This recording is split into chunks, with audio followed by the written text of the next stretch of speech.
warahmatullahi wabarakatuh. Halo viewers! Thank you for choosing this video. In this video, we will talk about Comparison of education system between Indonesia and Australia.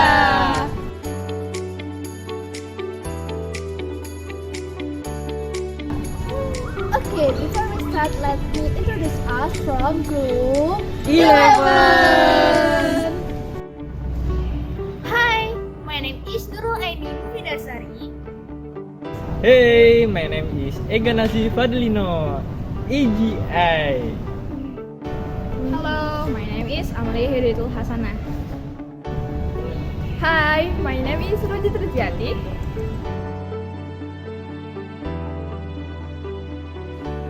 On this slide, I will explain about the education system. The education system is the way in which learning is organized and managed. It includes the use of methods and rules for teaching and evaluating students. The education system also includes components such as the curriculum, teaching methods, assessment of student progress, the role of teacher, and school facilities. In general, different about the Indonesian education system can encompass several factors. First, curriculum. The curriculum is generally based on national standard by government. Secondly, teaching method. Traditional teaching methods are still dominant with emphasis on in-class activities and a teacher-centered approach to learning. Third, facilities and resources. In Indonesia, especially in rural area, facilities and resources are often limited. And fourth, multicultural environment. The learning environment may be more culturally and socially homogeneous. Why did we choose to compare Indonesia with Australia? Because Indonesia and Australia have similarity in several perspectives, such as subject and skills aspect at each level of education. So there are still opportunity for Indonesia if it wants to use Australia as a benchmark to improve the quality of education in Indonesia, where Australia is one of the countries with the best education in the world. Education in Australia is also internationalized. Furthermore, here we will see Indonesia's ranking with Australia, based on the result of the PISA Program for International Student Assessment test held by OECD, Organization for Economic Cooperation and Development in 2015. Indonesia ranked 70 out of 78 countries in the world with a test score of 376, and Australia ranked 15 out of 78 countries in the world with a test score of 503. From here, the ranking of Indonesia and Australia are far adrift. Then, who is in charge of education in Indonesia and Australia? It looks a lot different between Indonesia and Australia. Education in Indonesia is covered by the Ministry of Education, Culture, Research, and Technology, or Indonesia commonly called Kemdikbudristek. And in Australia, there are many departments that cover education there. A state territory has its own government education office. As written in the table below, Australian Capital Territory is covered by ACT, Education Directorate. New South Wales is covered by NSW, Department of Education. Northern Territory is covered by NC, Department of Education. Queensland is covered by KLD, Department of Education. South Australia is covered by SI, Department of Education Tasmania is covered by Department for Education, Children and Young People. Victoria is covered by VAC. Department of Education Western Australia is covered by WA, Department of Education. Well, next we will discuss the duration of compulsory education. Indonesia requires children to take at least 20 years of education, namely elementary school for 6 years, junior high school for 3 years, and senior high school for 3 years. Australia requires children to study for 10 years, namely primary school for 6 years and junior secondary school for 4 years, or in other states primary school for 7 years and junior secondary school for 3 years. Then, students can continue to senior high school for 2 years. Then for the college level, Indonesia there is an associate expert diploma, bachelor diploma, bachelor undergraduate, master strata, and doctor strata. Whereas in Australia there is a diploma 1 year, associate degree, advanced diploma 1.5 years, bachelor degree 3 years, graduation certificate 6 months, master degree 1 to 3 years, and doctorate 3 years. Okay, now we will discuss the curriculum in Indonesia and Australia. Well, before that, do you know what is a curriculum?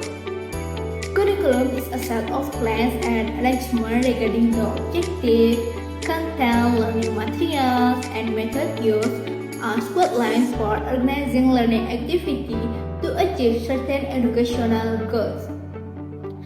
The curriculum in Indonesia is regulated in the law on the National Education System, or in Indonesia often called the Sisdiknas law. While in Australia, the curriculum is regulated by Australian Curriculum Assessment and Reporting Authority. So, what subjects are required in the curriculum? The subjects required in Indonesia according to the Sisdiknas law are religious education, Pancasila education, mathematics, natural science, social science, art and culture, physical education and sport, skills, and local content such as Japanese language. Meanwhile, the subjects required in Australia according to the actual law are English, mathematics, science, health and physical education, humanity and social science, arts, language, and technology. Well, next about religion in the curriculum. Indonesia itself recognizes the existence of 6 religions. And the curriculum in Indonesia refers to religion adhered to by students. So, in one school, it is very likely that there are several religious education subjects according to the religion adhered to. Because in Indonesia, religious education is a compulsory subject. The curriculum in Australia, on the other hand, does not refer the student's religion. In Australia, religious education is not an obligation that must be followed by students in all school classes. Indeed, Australia is also a multicultural country where students have different religions. However, if you want to get religious education, you have the option to study in private school that usually offer religious education according to your religion, such as Catholic or Islamic private school. Okay, next we will discuss what competences are emphasized in the curriculum. Okay, the curriculum in Indonesia emphasizes the competence of social attitudes in society and show the attitude of Indonesian culture such as community service and others. In addition to being smart in the academic field, the curriculum in Indonesia also teaches about social attitude in society, so that later when adults can live and adapt in society and have good social behavior. The Australian curriculum, on the other hand, emphasizes general ability in each individual student, not in community. So, what is general ability?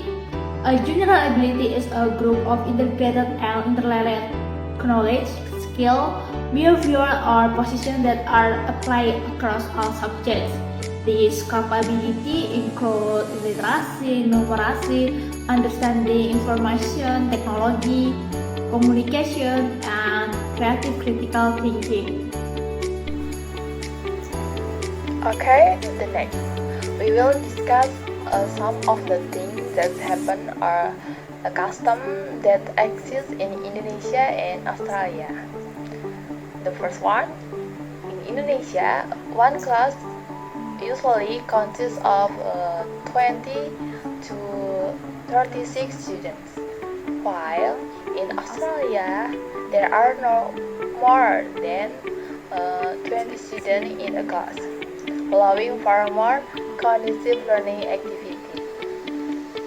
Second, in Indonesia, the teacher usually comes before the lesson starts. Sometimes it is a time for the lesson to start, but the teacher has not arrived. Unlike in Australia, which is more disciplined, teachers are required to arrive before students enter the classroom.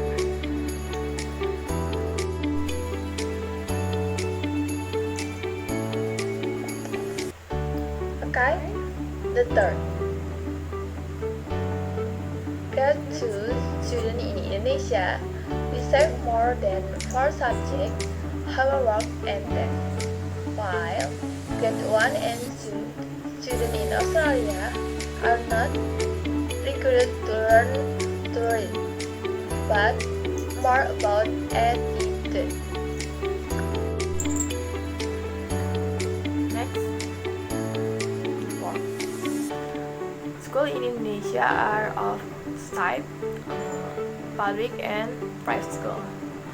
Public schools are managed by the Ministry of Education and Culture (MOEZ), which oversees most public schools from primary school to public universities, and the Ministry of Religious Affairs (MORA), which oversees madrasah and Islamic colleges.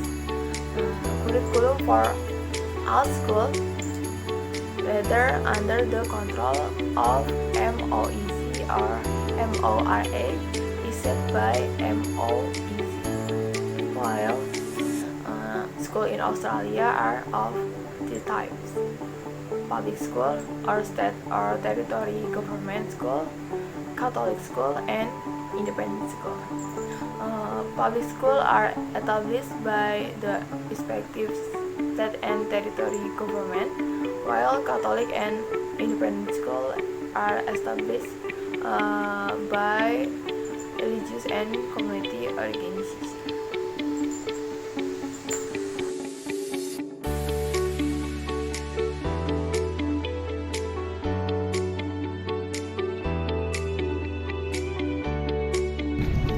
Thank you for watching, and don't forget to Like, comment, and subscribe.